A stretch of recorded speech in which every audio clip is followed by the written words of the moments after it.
السلام علیکم ورحمۃ اللہ تعالی وبرکاتہ۔ ایک بھائی کا سوال یہ ہے کہ قبر میں جو 3 سوال ہوتے ہیں، جیسے من ربک،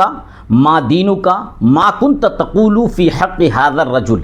تو یہ جو 3 سوال ہیں، تو کیا یہ 3 سوال قبر میں صرف ہم ہی سے کیے جاتے ہیں، یعنی امت محمدیہ سے ہی کیے جاتے ہیں، یا پھر ہم سے پہلے جو امتی تھے، مثال کے طور پر حضرت نوح علیہ السلام کے امتی تھے، حضرت موسیٰ علیہ السلام کے امتی تھے، حضرت عیسیٰ علیہ السلام کے امتی تھے، حضرت ابراہیم علیہ السلام، جتنے انبیاء کرام کے جو امتی تھے،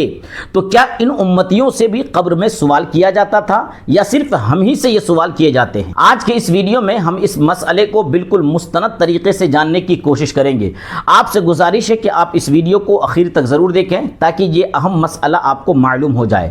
دیکھیں، ہم امت محمدیہ ہیں اور قبر میں ہم سے یہ 3 سوال ہوتے ہیں: من ربک، ما دینک، ما کنت تقول فی حق ھذا الرجل۔ لیکن ہم سے پہلے جتنے بھی انبیاء کرام کے امتی تھے، اس کے بارے میں آپ جان لیں، کیا ان سے بھی سوال یہ ہوتے تھے یا نہیں ہوتے تھے؟ سب سے بنیادی چیز آپ یہ جان لیں کہ علماء کرام یہ فرماتے ہیں کہ قبر میں کیا سوال کیے جاتے ہیں یہ غیب ہے، اور اس امت سے کیا سوال کیے جاتے ہیں یہ حضور اکرم صلی اللہ علیہ وسلم نے ہمیں بتا دیا ہے۔ اسی وجہ سے ہم کو یہ معلوم ہے کہ قبر میں کیا کیا سوال ہم سے کیے جاتے ہیں،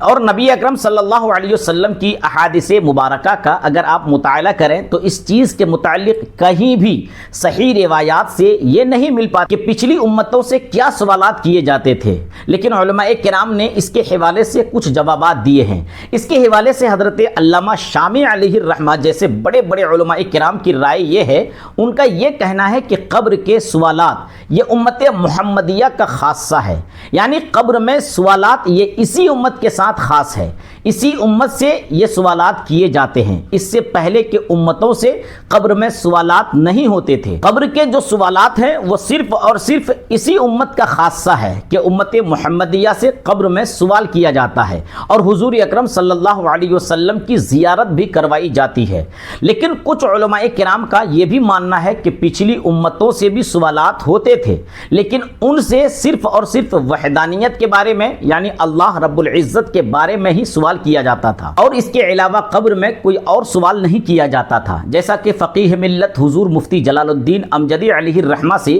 جب یہ سوال کیا گیا کہ اگلی امتوں سے قبر میں کس طرح کا سوال کیا جاتا تھا، تو اس کے جواب میں حضور فقیہ ملت ارشاد فرماتے ہیں کہ اگلی امتوں سے سوال قبر میں اختلاف ہے۔ علامہ ابن عابدین رحمۃ اللہ تعالی علیہ تحریر فرماتے ہیں کہ اگلی امتوں سے قبر میں سوال ہوتا ہی نہ تھا، جیسا کہ رد المحتار جلد اول صفحہ نمبر 572 پر مرقوم ہے۔ اور بعض علماء کے نزدیک اگلی امتوں سے قبر میں رب کی وحدانیت کے بارے میں سوال کیا جاتا تھا۔ فتاوی فقیہ ملت جلد اول صفحہ نمبر 280۔ تو خلاصے کے طور پر صحیح قول کے مطابق حضور اکرم صلی اللہ علیہ وسلم کی ظاہری زندگی سے پہلے